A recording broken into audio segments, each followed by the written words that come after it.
Hello everyone. आज हम संस्कृत की पुस्तक एनसीईआरटी कक्षा 9 सेमुषी भाग 1 का चतुर्थ पाठ है पढ़ेंगे, जिसका नाम है सूक्ति मुक्तिकम। सूक्ति का अर्थ है अच्छे विचार या अच्छे कथन। मुक्तिकम का अर्थ है बच्चों यहाँ मोती। तो अर्थ हुआ बच्चों अच्छे विचार या सुविचार रूपी मोती। इस पाठ में बच्चों कुछ नैतिक शिक्षाओं पर आधारित श्लोकों का वर्णन किया गया है। तो फर्स्ट श्लोक देखो बच्चों। प्रथम यत्नेन संरक्षेत वित्तमेति च याति च अक्षीणो वित्तत छीनो व्रतस्तस्तु हतो हते। व्रतम का अर्थ है यहाँ पे आचरण या चरित्र। यत्नेन का अर्थ है प्रयत्न पूर्वक। संरक्षेत रक्षा करनी चाहिए। तो इसका अर्थ हुआ मनुष्य को अपने आचरण अर्थात चरित्र की प्रयत्न पूर्वक रक्षा करनी चाहिए। वित्तम एति च याति च। वित्तम का अर्थ है यहाँ धन। एति का अर्थ है आता है। च याति च और चला जाता है। तो धन तो आता है और चला जाता है। अक्षीणो वित्तत छीनो। अक्षीणो का अर्थ है छीन नहीं होना, अर्थात जो छीन नहीं होता है। वित्तत छीनो का अर्थ है धन के छीन होने पर। व्रतस्तस्तु हतो हते। व्रतस्तस्तु का अर्थ है व्रत का अर्थ है आचरण या चरित्र के छीन होने पर हतो हते मारा जाता है।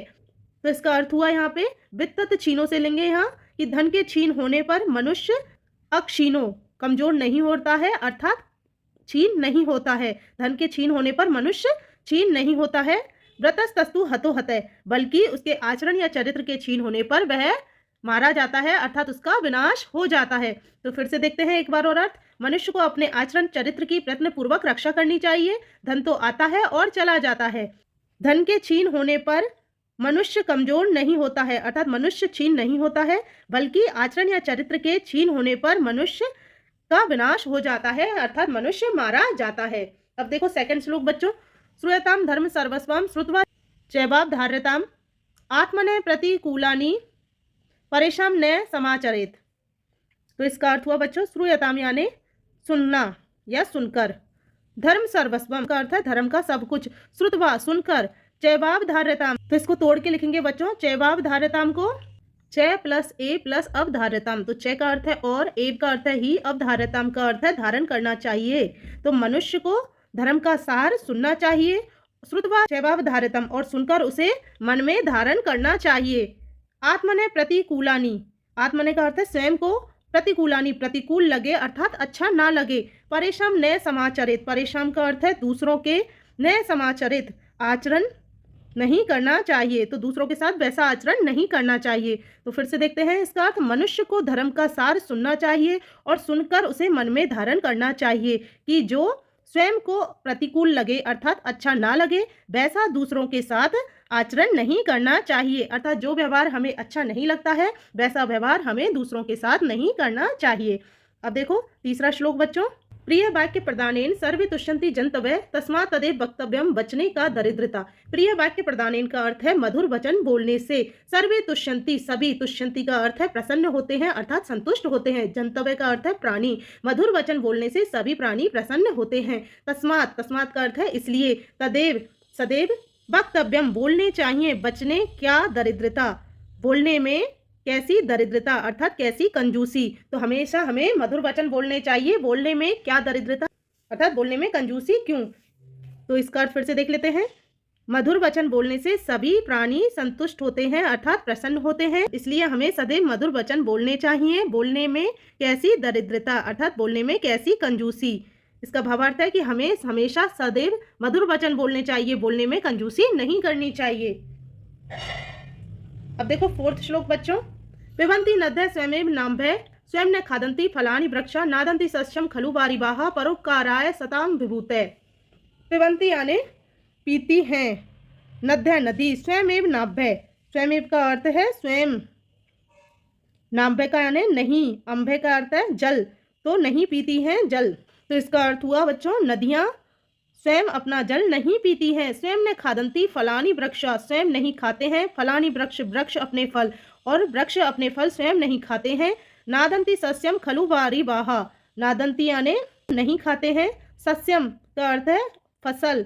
खलु निश्चित रूप से। वारिवाहा। वारिवाहा का अर्थ है बादल। तो बादल स्वयं फसल नहीं खाते हैं क्योंकि परोपकाराय सताम विभूते।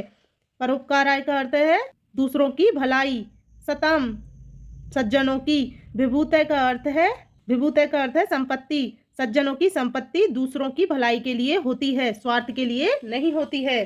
फिर से देखते हैं इसका अर्थ बच्चों। नदियां अपना जल स्वयं नहीं पीती, वृक्ष अपने फल स्वयं नहीं खाते हैं, बादल स्वयं फसल नहीं खाते हैं, क्योंकि सज्जनों की संपत्ति दूसरों के लिए होती है, अर्थात स्वार्थ के लिए नहीं होती है।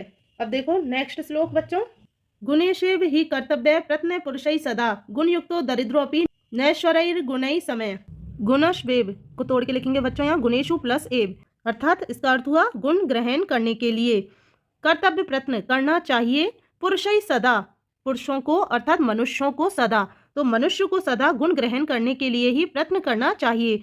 गुण युक्तो अर्थात गुण युक्त गुणवान, दरिद्रो अपि निर्धन व्यक्ति भी नैश्वरई गुणई, इसको तोड़ के लिखेंगे न प्लस ईश्वरई प्लस अगुणई का अर्थ है न यानी नहीं, ईश्वरई धनवानों से, अगुणई अगुणई का अर्थ है गुणहीनों से, समय का अर्थ है समान, तो इसका अर्थ हुआ गुण युक्त अर्थात गुणवान निर्धन व्यक्ति गुणहीन धनी व्यक्ति के समान नहीं होता है, क्योंकि गुणवान निर्धन व्यक्ति गुणहीन धनी व्यक्ति से श्रेष्ठ होता है। तो इसका अर्थ फिर से देख लेते हैं। मनुष्य को सदा गुण ग्रहण करने के लिए प्रयत्न करना चाहिए, क्योंकि गुण युक्त निर्धन व्यक्ति गुणहीन धनी व्यक्ति के समान नहीं होता है, अर्थात गुणवान निर्धन व्यक्ति गुणहीन धनी व्यक्ति से श्रेष्ठ होता है। अब देखो नेक्स्ट श्लोक।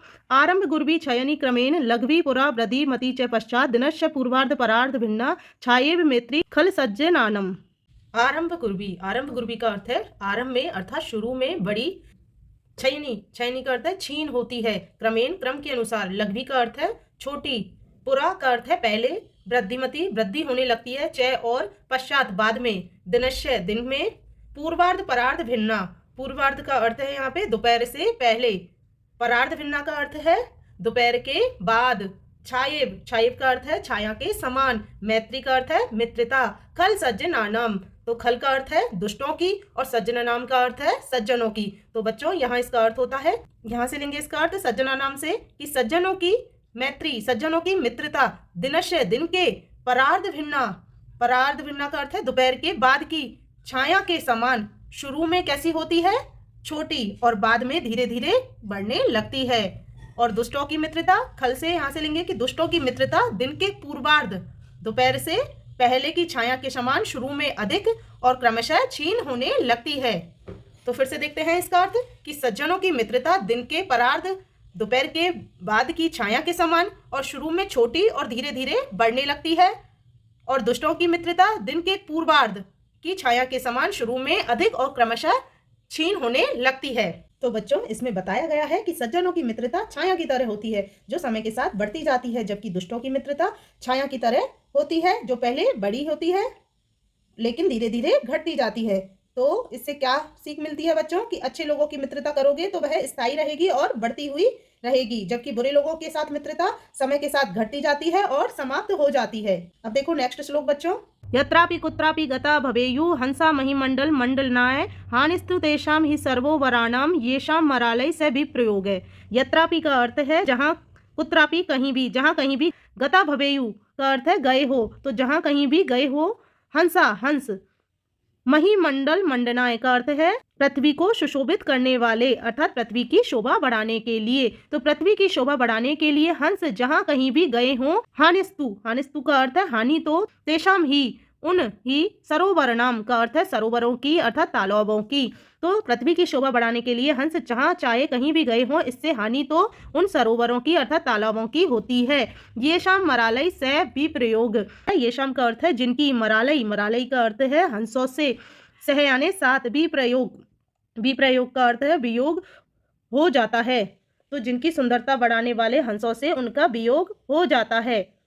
इसका अर्थ फिर से देखते हैं, यहाँ से लेंगे महिमंडल मंडनाय से कि पृथ्वी की शोभा बढ़ाने के लिए हंस चाहे जहाँ कहीं भी गए हों, इससे हानि तो तालाबों की ही होती है। ये शाम मरालय से विप्रयोग, जिनकी सुंदरता बढ़ाने वाले हंसों से उनका वियोग हो जाता है। अब नेक्स्ट श्लोक देखो। गुणा गुणगेशु गुणा भवन्ति ते निर्गुणम प्राप्य भवन्ति दोषा आस्वाद तोया प्रभंति नद्य समुद्र मासाक भवन्ते अपेया। गुणा गुणगेशु, तो गुणा का अर्थ है गुण, गुणगेशु का अर्थ है गुणों को जानने वालों में, गुणा भवन्ति का अर्थ है गुण हो जाते हैं। इसका अर्थ हुआ गुण जब तक गुणों को जानने वाले व्यक्ति के पास होते हैं तब तक वे गुण होते हैं। ते निर्गुणम प्राप्य भवन्ति दोषा, ते वे निर्गुणम का अर्थ है गुणहीन व्यक्ति के पास, प्राप्य पहुंचकर, भवंती दोषा, दोष हो जाते हैं, और वो गुणहीन व्यक्ति के पास जाते ही कैसे हो जाते हैं, दोष बन जाते हैं। अस्वाद तोया, अस्वाद तोया का अर्थ है यहाँ पे स्वाद युक्त जल वाली। प्रवहंती का अर्थ है प्रवाहित होती है, बहती रहती है। नद्य, नदी, जैसे स्वादिष्ट जल वाली नदियां बहती रहती हैं। समुद्र मासाक भवन्ते अपया, समुद्र मासाक का अर्थ है समुद्र में पाकर अर्थात समुद्र में मिलकर। भवन्ते अपया, भवंत प्लस अपया, अपया का अर्थ है न पीने योग्य, तो वो समुद्र में मिलकर न पीने योग्य हो जाती हैं। तो इसका अर्थ फिर से देखते हैं। गुण जब तक गुणी व्यक्ति के पास होते हैं तब तक वे गुण होते हैं, लेकिन वे निर्गुण व्यक्ति के पास मिलकर दोष बन जाते हैं।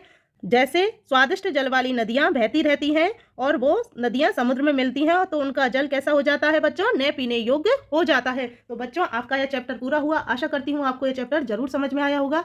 वीडियो पसंद आने पर वीडियो को लाइक करें, शेयर करें एंड सब्सक्राइब करें। एंड जो भी डाउट हो तो कमेंट में जरूर पूछिए। धन्यवाद बच्चों।